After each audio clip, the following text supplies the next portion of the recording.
Olá mundo, tudo bem? Sejam bem-vindos a mais um episódio do podcast Vida de Programador, o podcast mais legal do universo. E hoje com um convidado muito especial, o Muriel Godoy. Tudo bom, Muriel? Dá um oi pro pessoal. Fala, André, tudo jóia? Oi, pessoal, tudo bem? Tamo aí. Joia! O Muriel daqui a pouquinho vai conversar com vocês, mas vamos fazer a nossa abertura tradicional.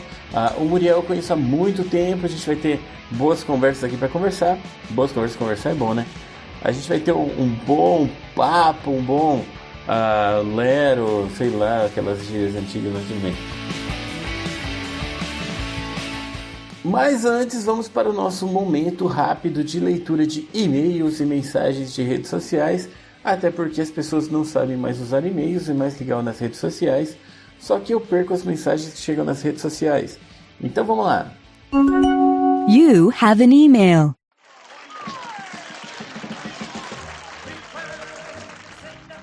Bom, então eu tenho um e-mail aqui que chegou do Nereu Salvaro, que ele escreveu o seguinte: legal, também comecei a programar usando o Mirk, fazendo scripts, que eu contei a minha história com isso num outro episódio.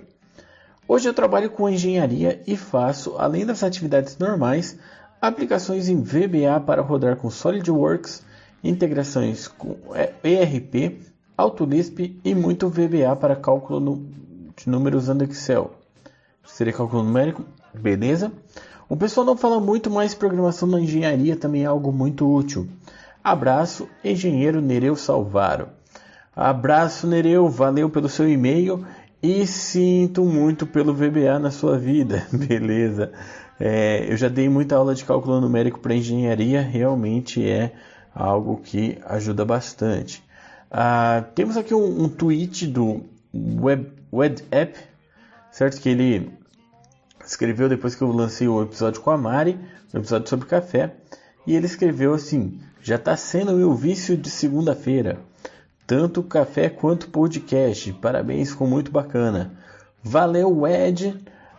É isso aí, bom saber que vocês estão gostando. E, como eu falei para vocês, já que eu perco as mensagens nas redes sociais, vou tentar uma coisa nova, vou tentar colocar uma hashtag junto. Eu vou lançar o episódio, principalmente no Twitter ali, com uma hashtag. Eu vou colocar a hashtag podcastvdp, tá? VDP de Vida de Programador. Se vocês responderem para mim usando a hashtag podcastvdp, fica mais fácil de eu achar também. Daí eu acho a mensagem de vocês para ler aqui no próximo episódio. Legal? Então podem mandar mensagens, eu gosto bastante do feedback de vocês. Continuem conosco que vai ser muito legal. Queria fazer aquele agradecimento aos apoiadores, certo? Então tem o pessoal que está apoiando a gente no PicPay e no Apoia-se. Então um agradecimento ao Michel Wilhelm, ao Valdecir Carvalho, ao Marcelo Pérez de Macedo, ao Daniel Alves, ao Marcelo Hashimoto, ao Luciano Shinoda, José Wellington, ao Alberto Iano, Felipe Pinto, Renato Piovesano e Vitor Dutra. Muito obrigado pelo apoio de vocês. Se você tiver interesse em apoiar o Vida de Programador, o seu apoio é muito importante para eu produzir cada vez mais conteúdo, certo? Para eu poder me dedicar cada vez mais ao Vida de Programador. Então dá uma olhada no Apoia-se, apoia.se/Vida de Programador ou picpay.me/Vida de Programador. Eu configurei as mesmas recompensas nos dois. Dá uma olhada mesmo que de curioso para você ver o que tem de recompensa, que é bem bacana.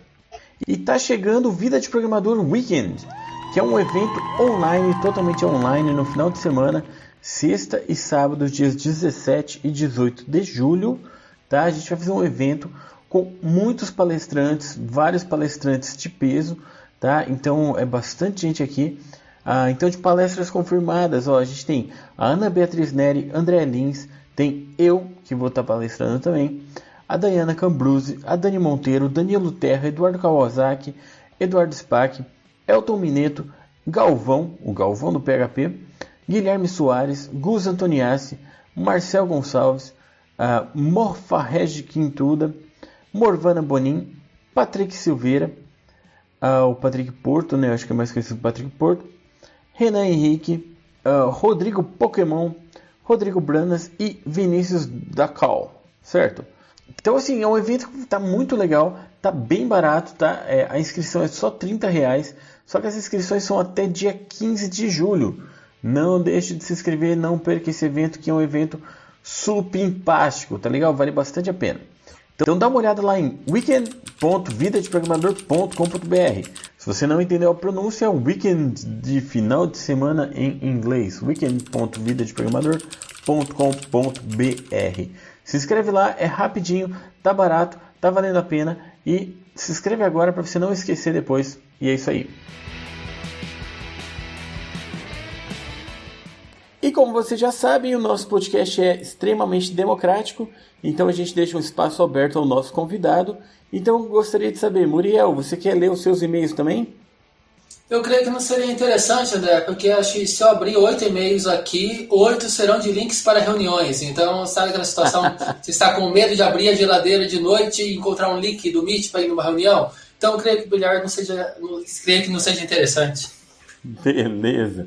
É um problema dessa época. Reuniões, lives e etc. Mas tudo bem. Bom, então vamos começando o nosso podcast. Gentlemen, start your engines. O Muriel é amigo de longa data, da época da faculdade. Ele também é professor e ele também gosta muito de café. Então vamos lá, Muriel, pode se apresentar pro pessoal, pode falar o que você quiser. O microfone é seu, fique à vontade. Olá, pessoal. Então, o André é um amigão que eu já conheço há longa data, né? Quando nós éramos... quando eu comecei a estudar, na verdade, eu fiz graduação na UEM também, assim como ele. E era legal que o André foi um cara que foi ao mesmo tempo meu calouro e meu veterano. Que ele entrou um ano depois de mim. Exatamente. Só que depois ele começou a fazer aula comigo. Foi ver o que aconteceu. Ele tinha sido jubilado porque não tinha feito a matrícula. Então ele era meu veterano e depois ele acabou fazendo vestibular e entrando na faculdade depois, e daí sim como meu calouro. E daí a gente, né, ele acabou sendo tanto o meu calouro quanto o meu veterano, a gente foi contemporâneo nessa época aí lá na UEM, né, e depois eu acabei, na época eu não queria, eu fiz computação também assim como ele, não pensava em ser professor e tal, mas acabei enveredando aí para mestrado e tal, e sou professor aqui. Hoje eu sou professor do curso de Engenharia da Computação da UTFPR no campus Apucarana. Legal. Vamos explicar melhor essa história, porque simplesmente não fez a matrícula, fica muito... foi uma história meio triste, meio triste. Realmente eu fui veterano do Muriel, tá? Eu entrei um ano antes dele. Então, era o trote mais legal que tinha, era o trote da computação, você concorda? Opa, tinha um elefantinho. O meu não teve isso. Mas era um trote criativo, não era trote violento. O pessoal fazia umas brincadeiras bem nerds, bem engraçadas. Aí sorteava o corte de cabelo, eram umas maluquices que o pessoal fazia. Mas o que aconteceu? Primeiro ano de faculdade teve uma greve de 5 meses na universidade. Aí eu desanimei, eu repensei a vida, aí eu pensei em fazer uma coisa mais fácil. De verdade, eu cheguei a pensar em fazer medicina, tive uma má influência aí no meio e tal. Quando acabou, então, eu fui até o final do ano meio assim, sem ir para a faculdade e tal, e resolvi voltar para a computação. E aí eu voltei no ano que o Muriel entrou, então nós fomos colegas de turma por um ano. Só que durante esse ano vieram me falar que cancelaram a minha matrícula. Aí eu fui ver o que era. É que tinha uma regra nova que quem tivesse reprovado o primeiro ano tinha que fazer uma reconfirmação de matrícula. Só que eu fui fazer a reconfirmação de matrícula e o cara do DAA me entregou uma confirmação de matrícula e eu achei que era aquilo, mas eu precisava de uma reconfirmação de matrícula. Então burocracias e burocracias. Aí botaram o advogado não fez nada e tal. Resumindo, eu fiz vestibular de novo, eu entrei de novo na computação no ano seguinte e fui calouro do Muriel. E essa foi minha história triste. Mas beleza, pelo menos eu fiquei um ano vivendo como aluno fantasma. Eu fiquei fazendo as disciplinas sem ter a matrícula, depois eu conversei com os professores para dar um jeitinho, aproveitar as notas, deu tudo certo. Você também teve o prazer de aprender programação usando Scheme? Minha primeira aula de algoritmos foi com Scheme, foi bem bacana. Então eu comecei com linguagens funcionais, olha que legal, e agora é moda, né?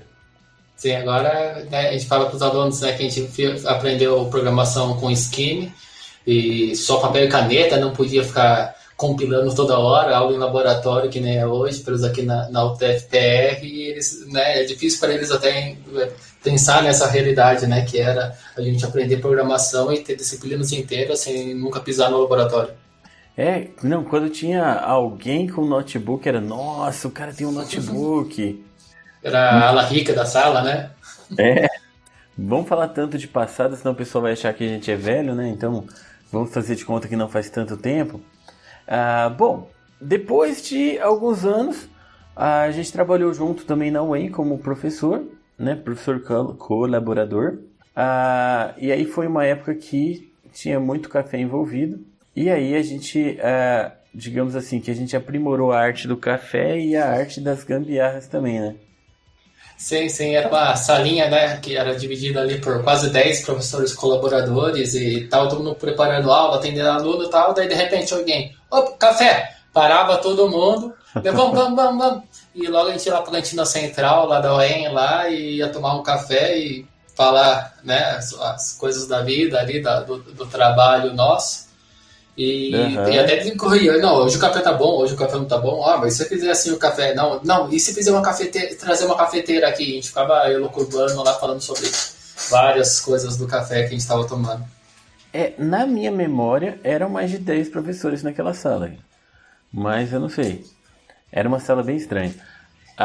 Tinha um cabo de rede torcido no teto para dar certo, lembra disso? Vários cabos, era uma teia de aranha em cima, só aquele cabo de rede passando, extensão por conta da lado lá. Não, tinha um que ele tinha um prego no teto, cara, que eles deram um nó no cabo de rede no prego pra ele ficar. Então tava bem torcido ali o cabo. Pelo menos nunca desceu nenhum daqueles gambás que moravam no telhado, né? O famoso gambá do Dinho. Depois que fizeram o bloco novo, disse que o gambá mudou pra lá também. Mas tudo bem. Subiu de nível. Mas então, para quem não conhece a história, a época e tal, isso foi em 2008, tá? E naquela época a gente teve a brilhante ideia de construir uma cafeteira ativada pelo Twitter, lembra disso? Sim, tinha a ideia de fazer a cafeteira pelo Twitter e um plugin com o Eclipse também. Isso, e aí a gente ficou parado na ideia de como colocar o pó na cafeteira, né? Que era o nosso gargalo. Porque ligar a cafeteira, beleza. Colocar água, até podia puxar uns canos e tal. O problema era ficar recarregando o pó. Não, a gente ficava pensando para ativar também por plugin, né? Porque a gente usava, né, nós utilizávamos o Eclipse para programar. E a ideia era fazer um plugin que ficasse a eficiência, né, a produtividade do programador, digamos assim, e quando abaixasse a produtividade do programador, ativava a cafeteira automaticamente. E daí, é por número de linhas de código? Não, é por ponto por função? Não, como que vai fazer isso? E ficava discutindo, assim, uma conversa muito produtiva sobre como ativar a cafeteira. Muito bom, eu não lembrava disso, mas realmente, até inventaram um sistema assim para carro, né? Quando o cara tá meio dormindo, ele dá um alerta pro motorista. Quem sabe agora temos tecnologia para adaptar para o programador. Mas olha que interessante, eu comecei o Vida de Programador em 2011 e eu comecei no Twitter, né? E eu lembro que no primeiro ano eu fiz um desafio pro pessoal para contar quanto café você toma enquanto você programa. E aí qual que era a minha ideia? Enquanto você está programando no código do seu programa e tal, o que você estivesse fazendo, toda hora que você fosse levantar para pegar um café, a ideia era você colocar um comentário no código, café, alguma coisa assim. E aí depois de uma semana, passar um grep, alguma coisa assim, para ver quantas vezes aparecia a palavra café. Então foi uma brincadeira ali para ver quanto de café que você toma. Não tive tanta resposta assim, mas foi interessante que por causa disso uma marca de café me achou e me mandou um kit de café para divulgar e tal, foi bem bacana. Então, aí foi só aumentando, né? Que depois teve a parceria com a Três Corações e outras que... Então, foi só o comecinho de uma história. Esse começo foi com o Café Meridiano, lá do Espírito Santo. Café bom, gostei bastante. E eles tinham um canal no YouTube com umas receitas bem legais também, que eu viciei na vinhetinha deles, mas eles pararam de fazer. Foi o que você me mandou uma vez, André? Você mandou pra mim uma vez junto com o livro e tal, que eu tinha escrito o prefácio do capítulo lá? Não, eu acho que eu te mandei o Café Vida de Programador, não foi? Ah, foi, que era uma embalagem vermelha. Isso. Ah, tá, não foi Esse muito era o claro. Café Vida de Programador que foi mais pra frente. Isso aqui fica uma cobrança ao Glenn. Se o Glenn ouve o meu podcast, Glenn, por que você parou de me mandar café, Glenn? Quero café! Um dia a gente volta o café, mas tudo bem. Cara, e você não acredita, eu tava dando uma olhada aqui nas nossas conversas, nas várias histórias que a gente tem junto. Eu achei o chat nosso, cara, dia 21 de fevereiro de 2011. Sabe o que você estava contando? Sabe o que você estava contando pra mim? Que você tinha acabado de... Imagina. Você tinha acabado de registrar um domínio e tava precisando de um lugar para hospedar, cara. Daí você falou, cara, eu criei o Twitter Programador Real, mas não falei que era meu, é meu alter ego. E daí, como tinha chegado em 300 seguidores rapidinho, eu resolvi fazer um site. Eu perguntei se o site é do Programador Real. Não, vidadeprogramador.com.br. Você tinha acabado de registrar, não tinha nem recebido o DDS dele ainda. E daí na época eu tinha um plano de hospedagem lá, e você veio perguntando se podia pegar carona. Foi bem o nascimento aí do Vida de Programador. Eu nem sabia que bom que deu tantos frutos assim. É uma história que a gente acaba deixando até pra trás, assim, não lembrando dos detalhes, mas que legal, cara. Eu até lembrei de tudo, assim, que realmente eu não tinha nenhum servidor meu, não tinha nenhuma hospedagem minha. Eu sempre fui meio mão de vaca. Aí eu lembro disso, cara. Pô, que legal, cara. De certa maneira, eu te ajudei um pouquinho o comecinho do Vida ajudou muito, cara. de programador aí. Eu lembro que logo em seguida você já pediu para tirar, porque a minha hospedagem era tão sem vergonha que não deu conta da quantidade de acessos que tinha. Cara, eu vou passar com outro plano, tal, tem algum problema? Não, que isso, não, fica tranquilo, tal. Porque o site de internet tinha bombado. Legal, cara. Que achei massa você chamar de alter ego também, né? Não falei super-herói, né? Você falou que o Programador Real, tá bombando, que tal isso aí, mas não falei que sou eu, é meu alter ego. Não, no começo eu escondia, principalmente por problemas na empresa e tal. Até uma vez quase deu problema na empresa por causa disso, mas foi porque um outro cara da empresa estava usando a tirinha de um jeito errado, cara. Mas eu já fiquei meio assim, falei, uma hora vaza aí e tal. Mas que legal, cara. A primeira tirinha saiu no dia 28 de fevereiro de 2011, cara. Aí a tirinha número? A tirinha número 0. E aí, cara, essa data está bem na cabeça. A hora que você falou 21 de fevereiro, uma semana antes, cara, que foi uma semana para montar o site. Que massa. Mas foi bem assim, cara. Eu comecei tudo no Twitter. E uma vez pegando assim, a história, eu comecei no Twitter no dia 28 de janeiro. Então foi um mês antes do site. E realmente, cara, eu não esperava assim crescer. Conseguiu 300 seguidores, pra mim era uau! Daí eu embarquei na ideia do Vida de Suporte, falei com ele também. Muito legal, velho. Daí escolheu chegar num número bem emblemático, né? 300. 300, aquela multidão, né? 300, mas não são quaisquer, são os primeiros 300, né? Então... Isso. Eu até conto uma história, cara, que antes de fazer o Programador Real, eu fiz um outro teste no Twitter, que eu queria fazer um perfil engraçado, só que o outro perfil eu fiquei de agosto de 2010 até janeiro de 2011 com 3 seguidores. E desses 3 seguidores, 2 eram perfis meus. Era alter ego, então, que até hoje ninguém sabia? Por aí, cara. Só o PG que virou o PA da tirinha que me seguia também. Até vou chamar ele pro podcast um dia. Pode falar que ele é o único conhecedor oficial do seu antigo alter ego. Isso. Exatamente. Pô, mas que massa, cara. Faz parte da história. Vai estar no Museu da Vida de Programador um dia, hein? Poxa. Beleza. Eu quero trazer aqui uma história interessante pro pessoal aqui, que você já morou um tempo fora do Brasil, correto? Correto. Foram 3 meses em Boston. E eu sei que tem muito programador, muita gente da nossa área que tem muita vontade de sair do Brasil.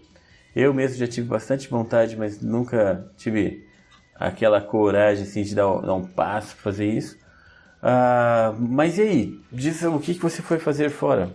Cara, foi uma história muito louca. No final do meu mestrado, a minha orientadora foi fazer pós-doc lá no Media Lab, lá do MIT.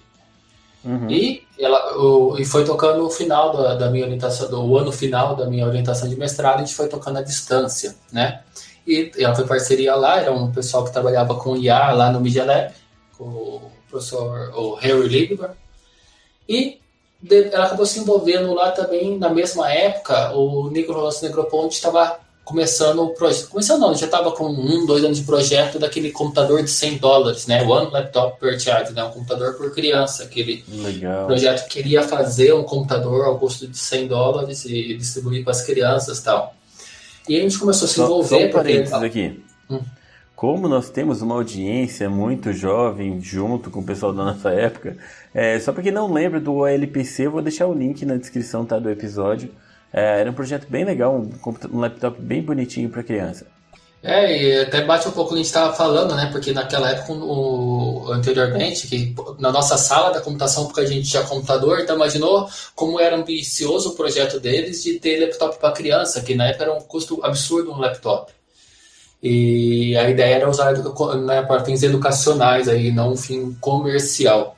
E a minha orientadora começou a se envolver com o projeto lá e teve um contato com o Walter Bender, que era o diretor de software.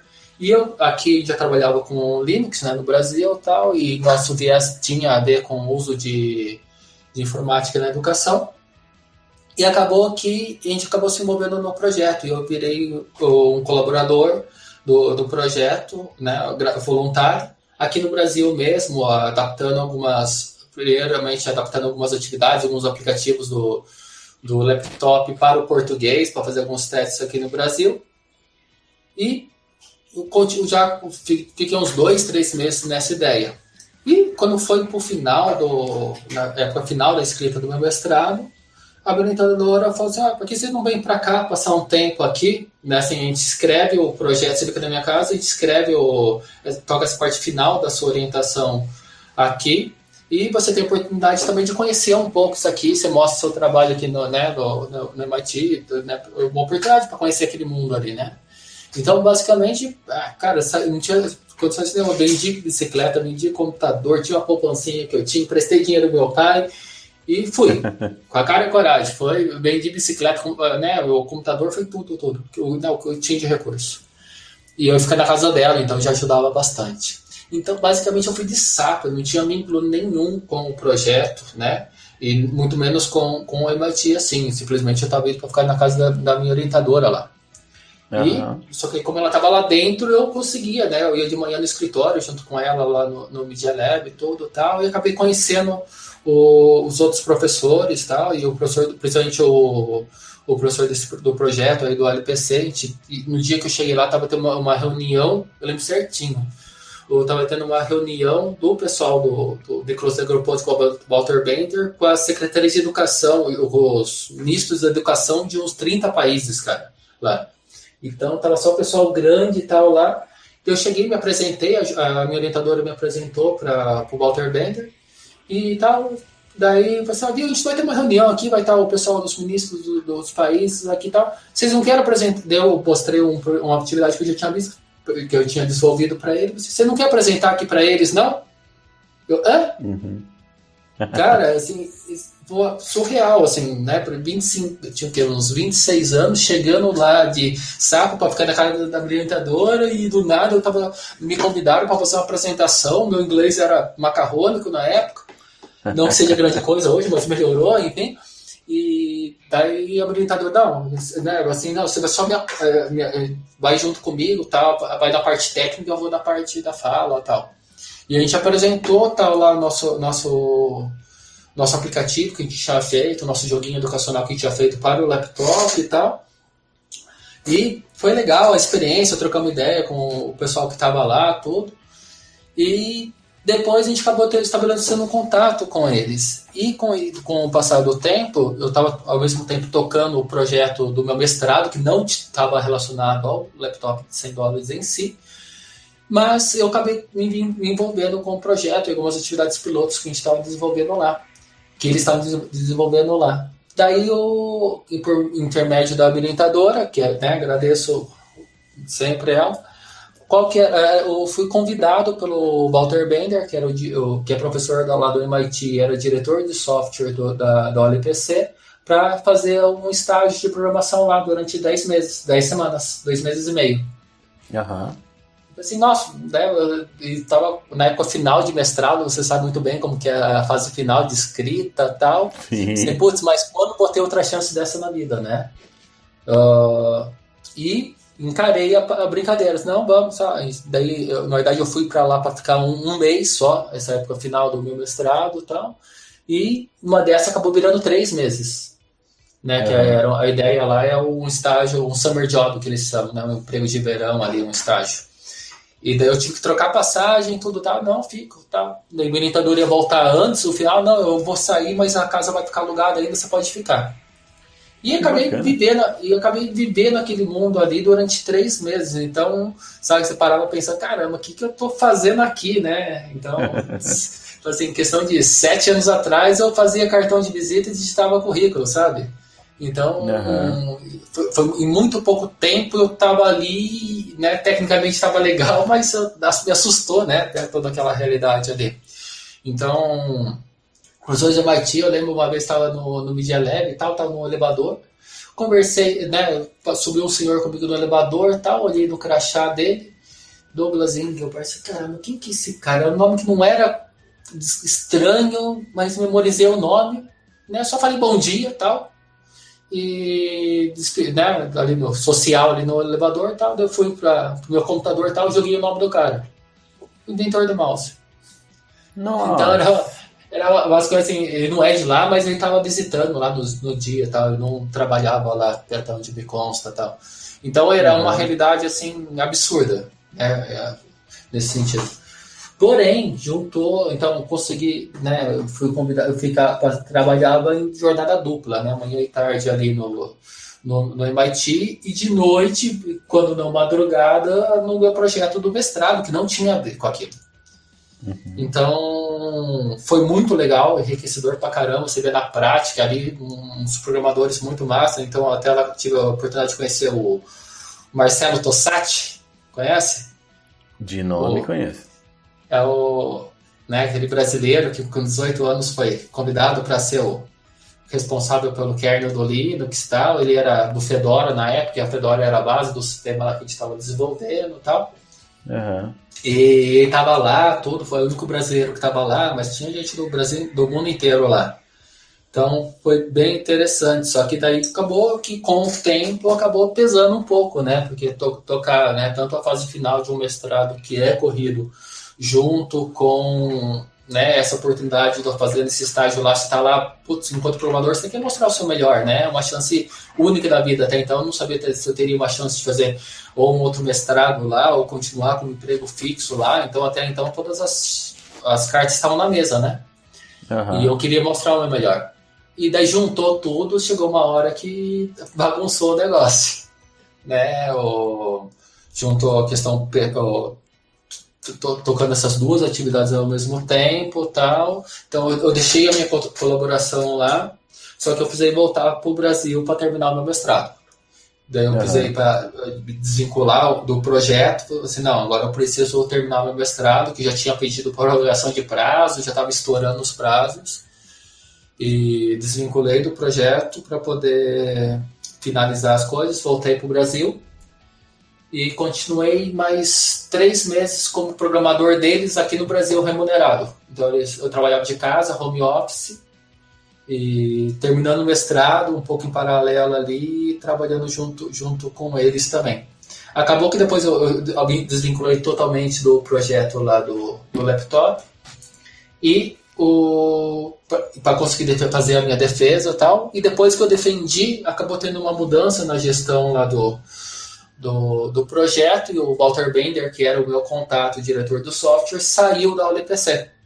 Então eu acabei perdendo o vínculo aí, e também coloquei, né, muita coisa na balança, né? Nesse tempo que a gente passa por uma dificuldade, a gente repensa, opa, será que realmente é aquela vida que eu quero, né, para ser feliz e tal? Então a gente percebe que a gente não precisa, sei lá, tá no MIT, tá no topo lá em cima lá para estar bem, para estar realizado profissionalmente.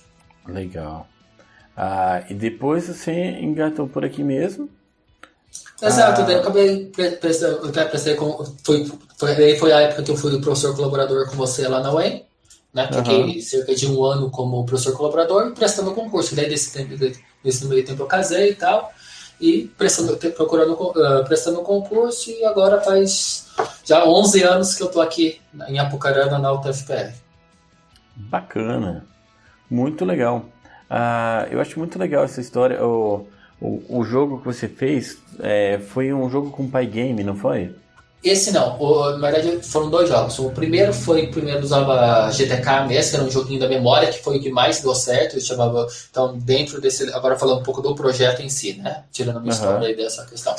Era um projeto que queria fazer laptop ao custo de $100 para poder ser comprado pelo governo e distribuído para crianças. Então, hoje em dia, R$1 milhão. É mais ou menos por aí. E daí ele tava... Na verdade, ele é um processador ARM 433 com 256 de RAM e uma memória não de 1 GB. E todo o sistema tinha que caber lá. E $100 na época já era muito, muito barato para um notebook. Sim, um notebook bom na época era 5, 6 mil reais. Mesmo com o dólar que era na época, né? Mesmo considerando a cotação do dólar na época. E a ideia é que fosse resistente para criança, se derrubar, se quebrar, com baixo consumo de energia. Então, pegar realmente regiões que têm dificuldade de energia elétrica e locomoção e afins. Né? Então, tinha um dínamo, né? Uma manivelinha? Sim, uma das propostas era, então tinha a ideia de usar um dínamo para poder recarregar, tinha uma ideia de alguns painéis solares que você podia ter na escola, tipo um bunker, um lugarzinho que você encaixava ali, assim, 30, 40 baterias que ficava exposto na escola. Legal. E ficava com um painel de bateria solar onde as crianças poderiam ali na hora do intervalo, por exemplo, deixar as baterias se recarregando lá. E daí a ideia era o quê? E era bonitinho, né? Não, era fantástico. E não só bonitinho, assim, caramba, quem não conhece o projeto, depois procura aí na internet, é um laptopzinho branco e verde, todo colorido, redondinho, com um cantinho arredondado, né? Mas tem um porquê disso também. Não é só, por que é tão diferente assim, tão chamativo, né? Também pensando nesses lugares de baixa renda tal, e com alto risco de vulnerabilidade, tem a questão do roubo também. Então, se algum adulto se fosse um laptop comum e algum adulto roubasse para revender e trabalhar, enfim, um laptop comum seria difícil de rastrear. Um laptop com uma cara infantil, se outra pessoa roubasse ou estivesse utilizando em outro ambiente que não no ambiente escolar, seria facilmente detectado. Então não seria tanto alvo de roubo, né?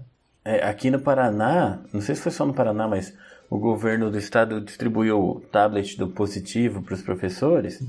E como era para uso escolar, é um tablet amarelão também, né? Que tipo, qualquer lugar você percebe que é um tablet do governo, né? Sim, a estratégia veio daí, tá? Depois, várias tecnologias depois vieram dali, né? Veio aquela febre que a gente teve nos netbooks, né? Veio também desse trabalho aí. Tinha a questão de usar umas telas EPC, né?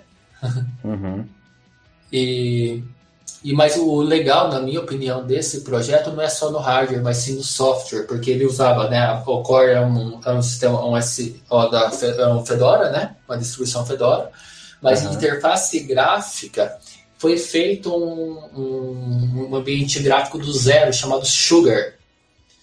E qual que é a ideia dele? Eu lembro dele.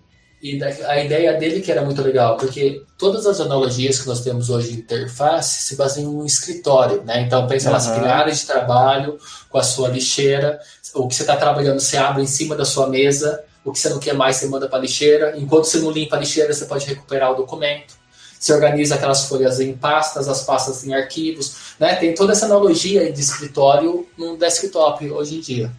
Só que uma criança não trabalha no escritório. Então, a ideia é que esse ambiente dessa analogia que é feita de escritório não é um ambiente adequado para uma criança utilizar o computador em sala de aula, mas sim um ambiente de colaboração de atividades. Então, temos esse Sugar, ele é um ambiente, toda a interface dele é pensada nos ambientes. A criança, ela sozinha trabalhando, ela criando as atividades dela, ela compartilhando com o grupo local e ela compartilhando da sala dela, e ela compartilhando com um grupo maior da escola. dela.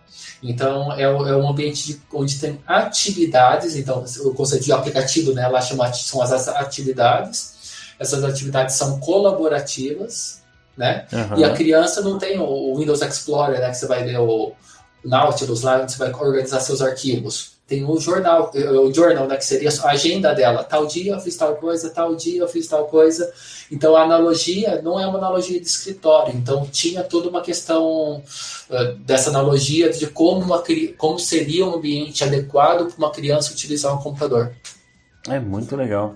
Você falou, eu tinha esquecido totalmente do Sugar, mas eu lembro que eu instalei ele numa máquina minha para testar. Eu achei bem divertido, bem interessante. E sabe que continua o desenvolvimento dele, né, até hoje. Então, como fruto desse projeto, o que aconteceu, né? Na época foram, se eu não me engano, 2,2 milhões de laptops que foram fabricados e vendidos a governos vendidos ou doados a governos ao redor do mundo.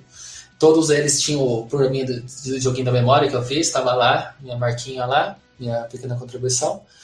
E depois de um tempo eles fizeram, foi quando teve o Walter Bender saiu, né, que a ideia é que podia colocar o Windows também nessa máquina e tal.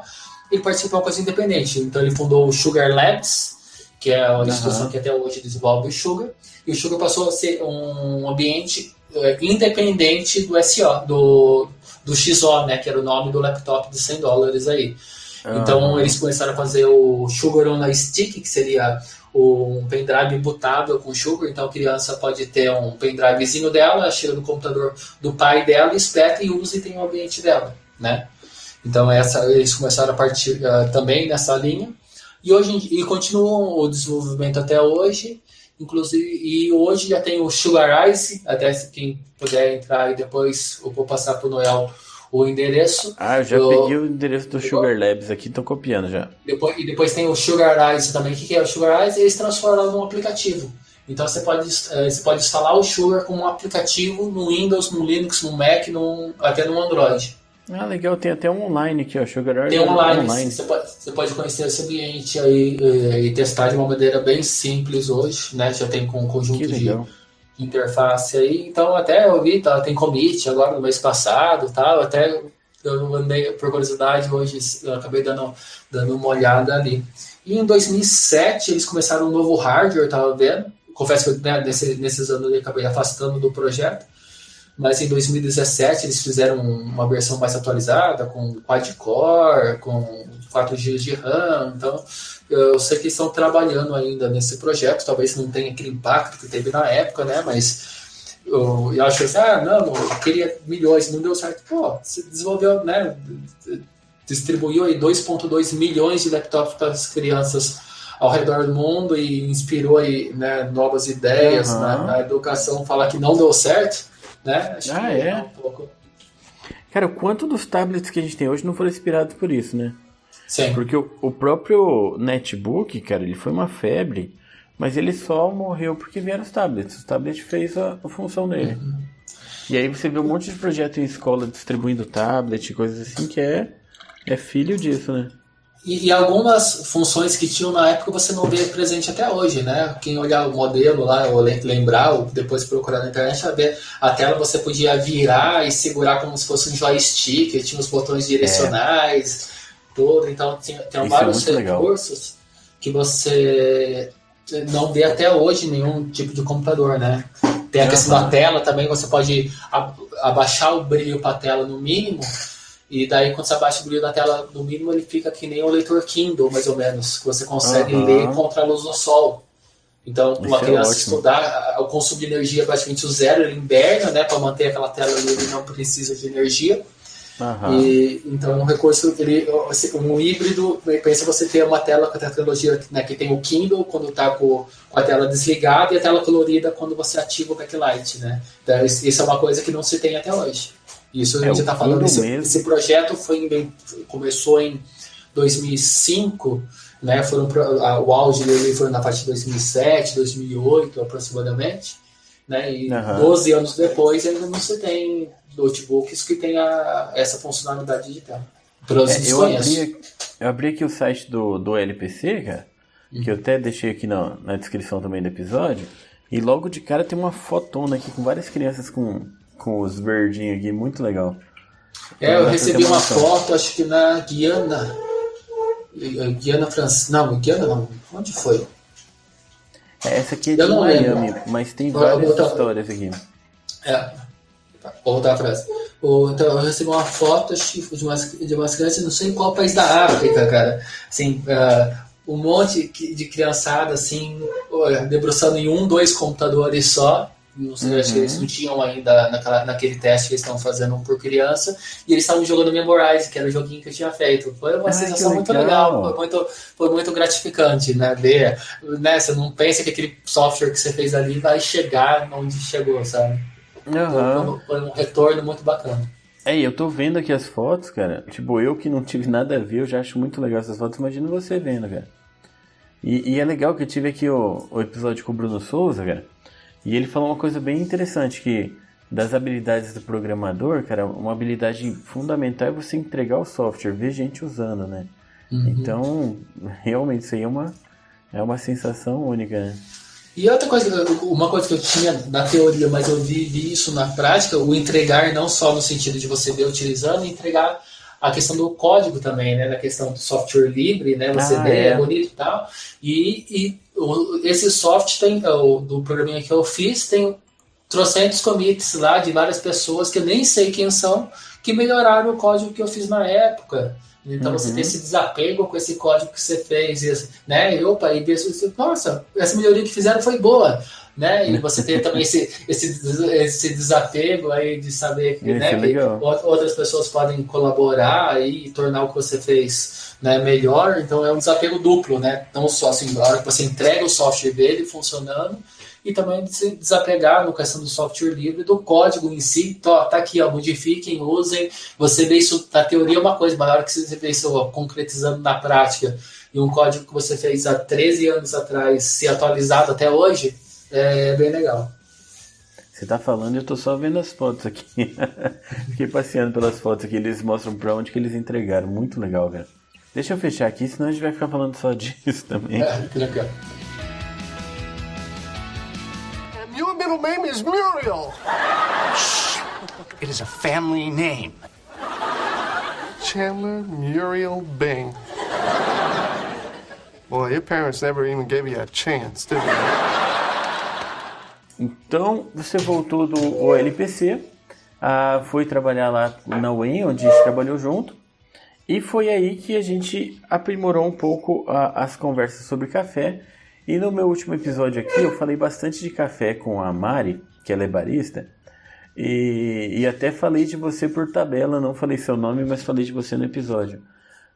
Eu contei uma história trágica na minha vida, que eu fiz uma arte com a minha cafeteira italiana.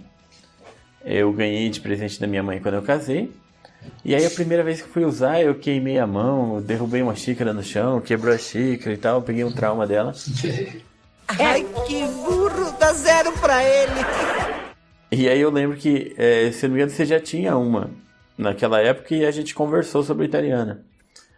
Que aí eu lembro que você sabia como fazer um café ficar legal, quanto de pó, como prepara e tal. Foi aí que eu tomei Foi aí que eu tomei coragem de reutilizar ela e realmente eu viciei na italiana. Todo dia é a minha cafeteirinha do dia a dia. Eu acabei avançando também nesse sentido, né? Depois a italiana, né? É uma mini panela de pressão, né? Então, se você não, a primeira vez que você pega assim e saber usar ela, dá até um medo. Mas ela faz o custo-benefício do café dela é excelente. Ainda mais, eu não tinha uma Bialete, né? Que nem ela falou no podcast, que era que você tinha. A minha era comprada nessas lojas de 1,99, era bem sem vergonhinha, que branquejou por dentro. Só depois que eu comecei a trabalhar um pouquinho mais que eu consegui comprar uma Bialete bonitinha para mim. Mas depois, sabe que por hobby, hoje eu fiz uns 5 anos atrás, eu fiz um curso de barista também. Barista Júnior. Barista Júnior, né? Mas eu faço só em casa, né? Eu faço o meu café com meu latte aqui, minha coisa só para aumentar a produtividade aqui no trabalho. Que legal. E o que você tem de equipamento hoje? Eita! Tem uma máquina de café expresso Breville, com moedor Breville. Tem, Legal. tem a parte do Espresso, né? Uhum. Tem a italiana, tem a Raio V60 também. Uhum. Tem uma Presca, que é uma mistura da prensa francesa, agora, uma adaptação que foi feita por brasileiros. Aham. E só.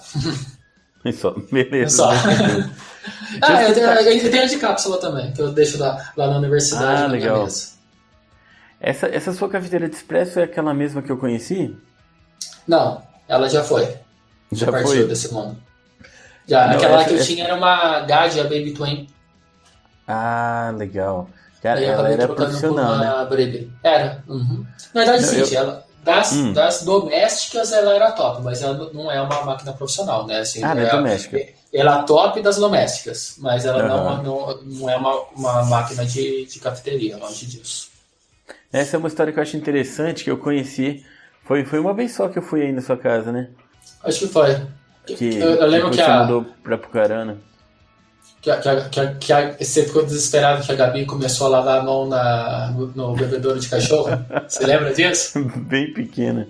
Cara, Ela é as pequenininha. irmãzinhas menores dela têm a mesma mania. Mas tudo bem. Mas então, eu achei engraçado porque a gente chegou aí, tal, você foi apresentar a cafeteira, aí todo aquele ritual assim de cafeteria, ou água com gás antes, o café expresso, falei, ó, o negócio é profissional aqui, né? Mas eu Só achei que os interessante. amigos se merecem, só. Ah, valeu. Mas vamos falar de coisas, como que eu posso dizer? Aquelas coisas que você não pergunta para os amigos. Quanto foi que você pagou nessa cafeteira daquela época, você lembra? Naquela época, 1.700. Quanto? 1.700. 1.700. E o moedor? Aqui, o moedor já não é o mesmo também. O moedor acho que foi Não, uns daquela 300. época. Não, o 300? moedor acho que era uns 300 reais. Não, é que eu acho legal que... Eu lembro da época que você queria comprar, que eu lembro que você estava conversando, você falou alguma coisa assim, tipo... Cara, eu tô querendo comprar uma cafeteira, mas tô querendo comprar uma muito cara. Eu tô querendo, sei lá, eu acho que eu vou fazer uma extravagância. Eu acho que eu vou comprar uma de quase R$1.000. Eu não sei, porque tem uma de quase R$1.000 que ela já mói e tal. Aí, de repente, o Muriel chegou, ele... comprei outra cafeteira. Aí eu comprei uma de 1.700, só que ela não mói, eu comprei um moedor à parte que é tanto e tal. E, cara, eu lembro que naquela época, 1.700 mais 300, eu falei, caramba, eu nunca quis custar isso. É quase um legal. salário nosso no DIN, né? Isso, é quase o salário, né? Deve ser o salário, não sei, não lembro quanto que era na época. Mas eu achei muito engraçado. Eu falei, que bacana. Eu acho cara. legal quando a gente consegue, né, começar a colher os frutos do nosso trabalho, né? Sim. É engraçado que a gente se ocupa por gastar coisa que a gente ralou dinheiro para comprar, né? Ralou para comprar, para juntar o dinheiro para comprar, a gente, né, fazer, não, mas eu tô Não, gastando exatamente. isso, eu posso.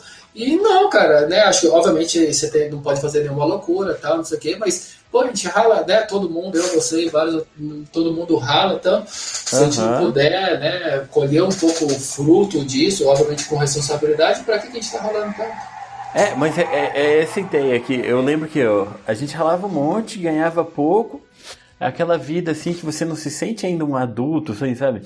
Aí eu lembro que na época eu falei, nossa, agora o Muriel ficou adulto. Mudou de nível. Ou mas não. Beleza. Tem uma frase famosa que diz que a diferença entre os meninos e os homens tá no preço dos brinquedos deles, né? É o preço e o tamanho do brinquedo. É bem isso. Beleza. Continuamos sendo eterna criança sempre. Aham.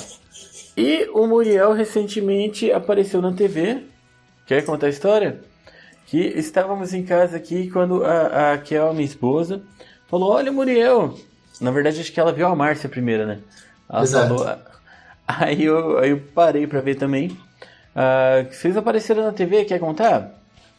A minha esposa trabalha com moda, né? É bom que bate, né? Um da computação e outro da moda, a gente se dá bem pra caramba.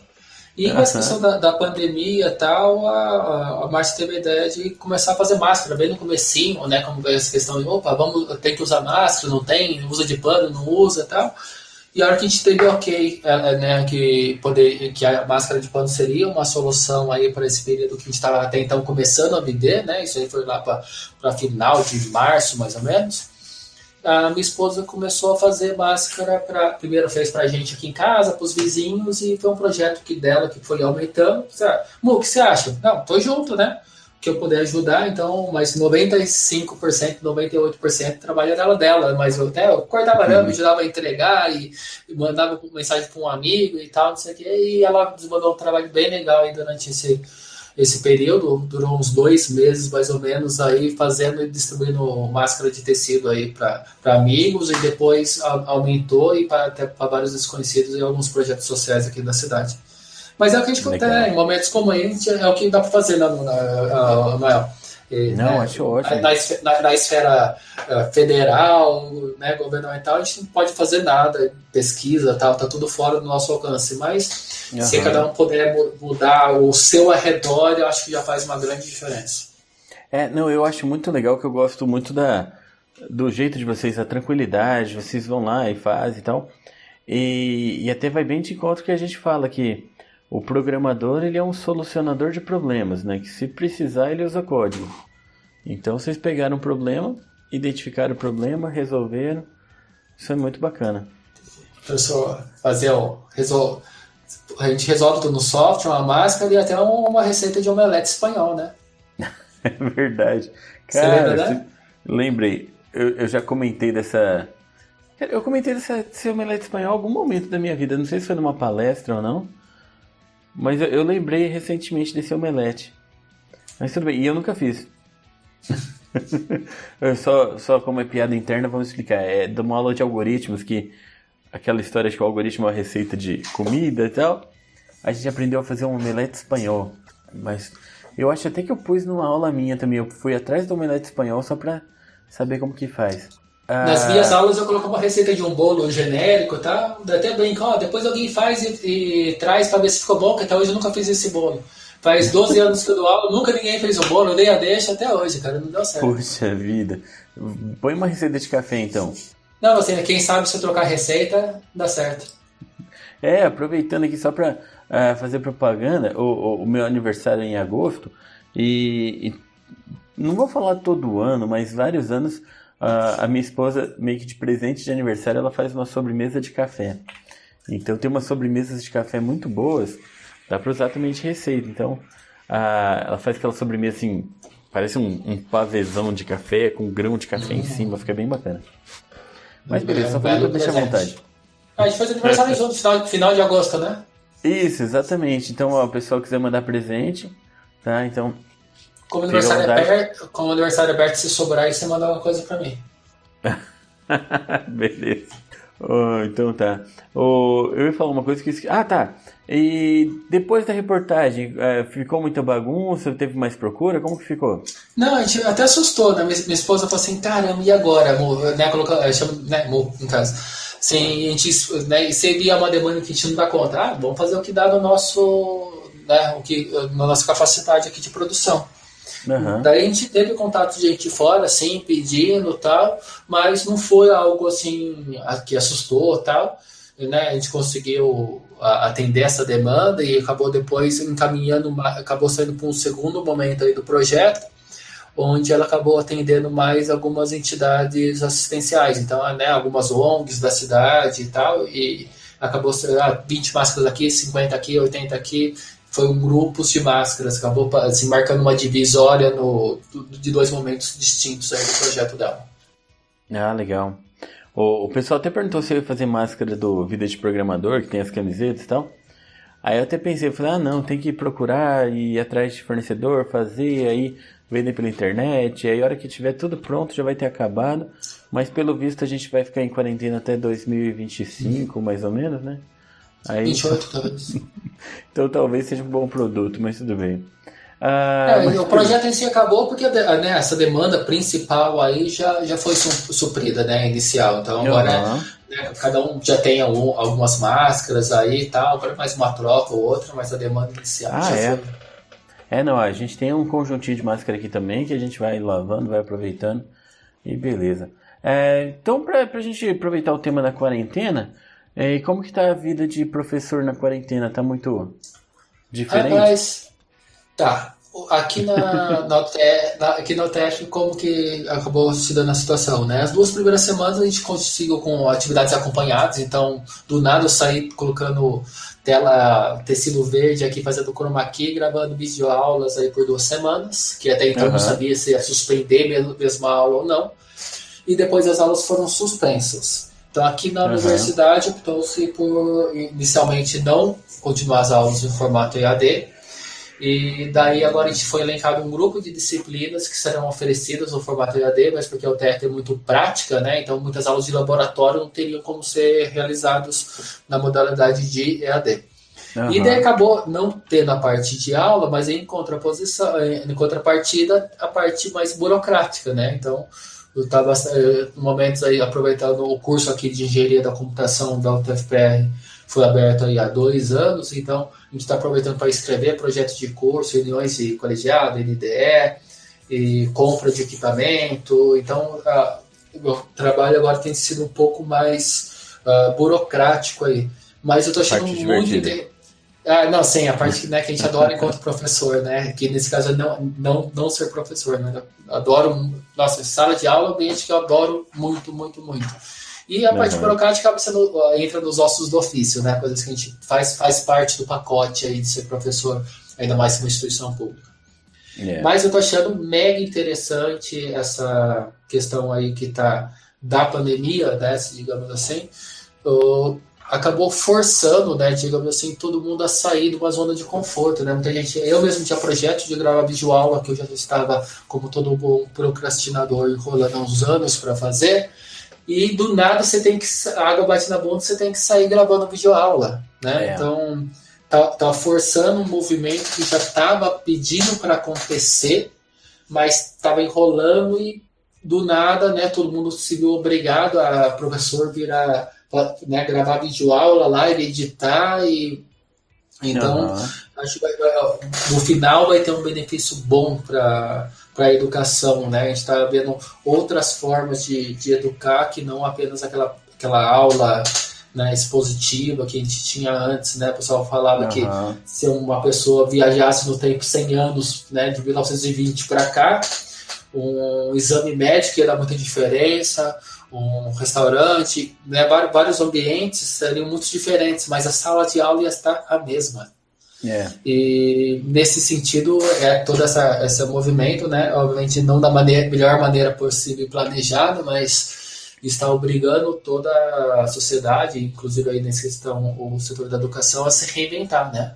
Então eu acho que saindo, né, conforme a gente for conseguindo caminhar isso aí, acho que o saldo vai ser positivo aí, que está todo mundo, né, experimentando novos métodos de fazer a educação acontecer. Não que isso esteja sendo fácil, mas eu acho que o saldo final vai ser bom. Legal. Eu li em algum lugar, eu não lembro onde que foi, mas que, falando em geral, a gente evoluiu de 3 a 5 anos a tecnologia, só que da noite pro dia, né? Agora, realmente, na educação foi um baita de um salto. Eu estou dando aula na Unicesumar, só que já era em EAD, né? Eu dou aula na parte do EAD de lá. Então, o que mudou foi de que agora a gente faz de casa, não tem mais o estúdio, todas as regalias, a gente virou nosso próprio estúdio. E estou dando aula na UEM também presencial. E lá também as aulas estão suspensas. Até essa semana ia ter uma reunião, eles estão definindo algumas coisas. Mas é interessante que até tem várias discussões ali internas que o pessoal fala que dá uma visão de que a universidade está fechada, que a universidade está parada, mas não é. As aulas estão paradas. A universidade ela está sendo um local importante para fazer os testes de coronavírus. Tem os projetos de mestrado e doutorado estão funcionando, a parte de curso de extensão, a parte toda assim, como a gente tem ensino, pesquisa e extensão, o que está parado é a parte de ensino, né? Mas toda a universidade está funcionando. Então tá num pique ainda. Mas foi interessante que veio no momento, né, que a universidade estava sendo bastante atacada e acabou vendo, né, agora o pessoal a sociedade está percebendo várias ações que é justamente isso que você falou, que a universidade não faz só educação, né? Então, aqui mesmo em Apucarana, temos um professor que fez um respirador, um ventilador pulmonar.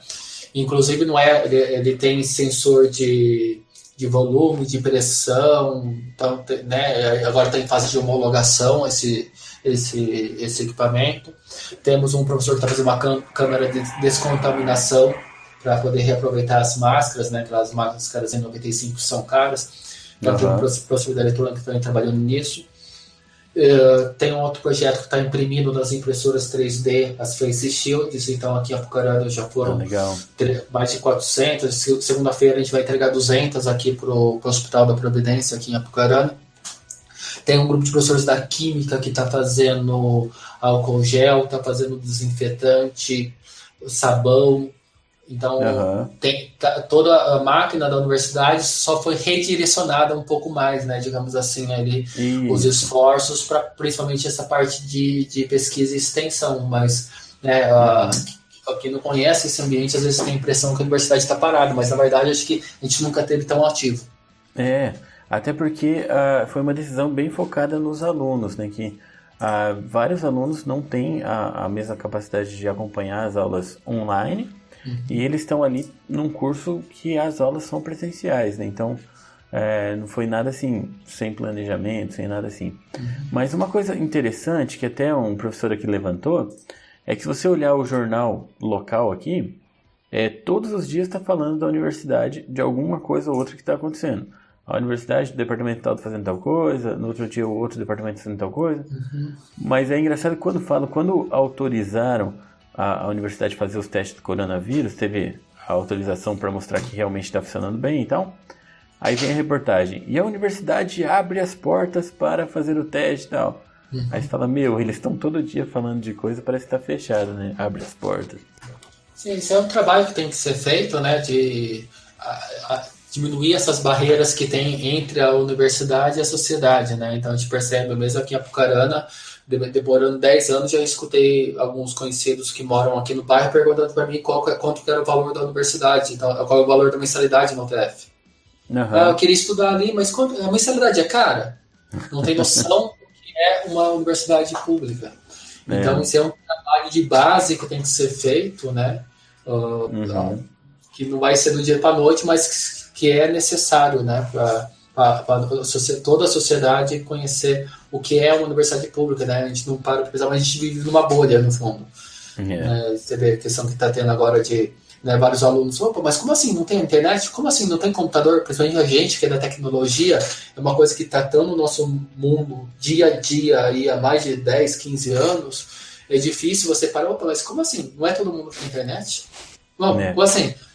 Né, pessoas falam, professor, eu queria tal, mas só tem um computador aqui em casa, são 3 irmãos, os 3 estão assistindo videoaula e meu pai está trabalhando, tendo reunião online. Beleza, tem um computador, tem uma internet, mas são 4 pessoas querendo assistir videoaula e o pai querendo trabalhar com videoconferência, e daí? É muito complicado. Aqui eu tenho 2 crianças tendo videoaula, cara, durante o dia, cara, já é uma loucura, tendo assim recurso para eles, né? Ainda tendo recurso limitado fica mais complicado. Mas tudo bem. Bom, nós estamos indo para o final do nosso podcast, mas não é o final ainda. Por quê? Porque estamos chegando no quadro mais emocionante do podcast. Aquele momento que o nosso convidado fica nervoso e sua frio, porque é o momento do... Não sei se você já conhece esse quadro. Já ouviu alguma vez? Já assisti no outro podcast. Então não vai ser surpresa. Já sei o que me espera. Beleza. Então, para quem não sabe, para quem está chegando aqui a primeira vez no podcast, é um quadro bem bacana, onde eu vou deixar o Muriel falar por 1 minuto sobre alguma coisa qualquer que ele goste, alguma coisa que ele quer falar bem, alguma coisa que ele quer recomendar. E pronto, depois de 1 minuto, o relógio vai tocar e aí ele vai parar de falar. Tranquilo isso, Muriel? Tranquilo. Qual que é a parte emocionante? A parte emocionante é que eu vou editar depois esse áudio e colocar alguns bips de censura em locais quase que aleatórios para fazer uma censura errada no que você falar. Fica bem divertido depois. Beleza? Vamos ver que vai sair isso aí. Legal. Inclusive, um amigo meu me deu uma ideia essa semana. Eu não tinha pensado nisso. Ele falou assim: cara, por que você não pega o áudio original sem a censura e joga no grupo dos apoiadores lá no Telegram? Eu falei, pô, uma ideia boa, né? Até perguntei lá no grupo que o pessoal acha e tal. Quem sabe, né? Já fica um incentivo para os apoiadores também. Mas vamos lá, deixa eu arrumar aqui o meu timer. Sobre o que você quer falar? Vou falar dos meus alunos que são muito dedicados. E vamos lá. Falar de alunos, vamos ver se não vai ter processo depois, né? Não, sem nomes. Não, vou elogiar, não é essa a proposta? Isso, não, você vai. Tudo bem. Então vamos lá, tá pronto? Pronto. 3, 2, 1, go. Então, ser professor é muito... Você chega na sala de aula e Deus alunos chegando com aquela cara de querendo saber tudo aquele tal. Nossa, o professor, né, acho que o professor de programação já acha que a gente é daí você no primeiro dia de aula, você faz aquele na hora que eles rodam, aquela cara de eles veem assim, caramba, como isso é e Deus alunos querem começam a correr atrás, sabe? Nossa, vai em livro, vídeo de YouTube, você vê como é mais rápido que a gente, né? Então, nossa, é muito ver os alunos se vendo com a disciplina e correndo atrás e vem com perguntas que você não sabe. Deu um aluno pra gente falar, caramba, o que eu vou falar pra eles? Ele teve de problema que você achou que nunca fosse ter. Daí você mandou eles grupos, eles, né, facilmente se 4, 5 e tal, começam a e tem uma coisinha ou outra, eles acabam brigando, mas no final saímos bem, né, na minha disciplina. E acabou o seu tempo, muito bem, muito bom, gostei bastante aqui. Bom, agora que você já mandou o seu recado, vamos perguntar para os seus alunos o que eles acharam do seu recado. Beleza. Se você é aluno do Muriel, quiser mandar seu recado, pode mandar no podcast@vidadeprogramador.com.br e aí depois eu mando para o Muriel também. Então beleza, então estamos chegando ao final do nosso episódio. Muito obrigado pelo papo, Muriel, mas eu quero deixar agora um tempo para você mandar o seu recado, sei lá, recomendar suas redes ou qualquer coisa assim. Então fica à vontade, pode falar o que você quiser. Eu só quero agradecer o convite aí, falar com você é sempre um prazer. Faz um tempinho que a gente não senta para tomar um café, né? Na verdade, vários cafés juntos aí. E foi um prazerzão. E pro pessoal que tá aí, que acompanhe, né? E valorize para a parte educacional, né? Todo o esforço que está sendo feito nesse tempo de pandemia. E pelos professores que, sem recurso, estão tendo que se adaptar. Toda a universidade que está se esforçando, se mobilizando para ajudar toda a situação que a gente está vivendo aí. Então, valorize tudo isso que está sendo feito. Se você puder, ajude alguém que esteja precisando perto de você. A gente não consegue fazer grande coisa, mas se cada um puder ajudar um pouquinho ali, ajuda o vizinho que não está conseguindo acessar a internet, assistir uma videoaula, ajuda, né, um familiar que estivesse com dificuldades aí, vai estar fazendo uma grande coisa. Beleza, Muriel, valeu, cara. Vamos marcar um café presencial, então, para quando acabar a pandemia em 2028. Vamos para começar, né? Mas legal. Muito bom o papo, gostei bastante, cara. Vamos manter, assim, a vontade. Quando você quiser voltar aqui no podcast, só dá um grito que a gente faz alguma coisa de novo. E valeu, cara. Um grande abraço, André. Valeu. Só para deixar aqui uma ideia que o Bruno Souza soltou o dia que ele estava aqui com a gente. Se vocês tiverem alguma dúvida, qualquer mensagem, qualquer coisa para perguntar para o Muriel, pode mandar também, que aí eu passo para ele, talvez ele até grave um trechinho para colocar no podcast. E é isso.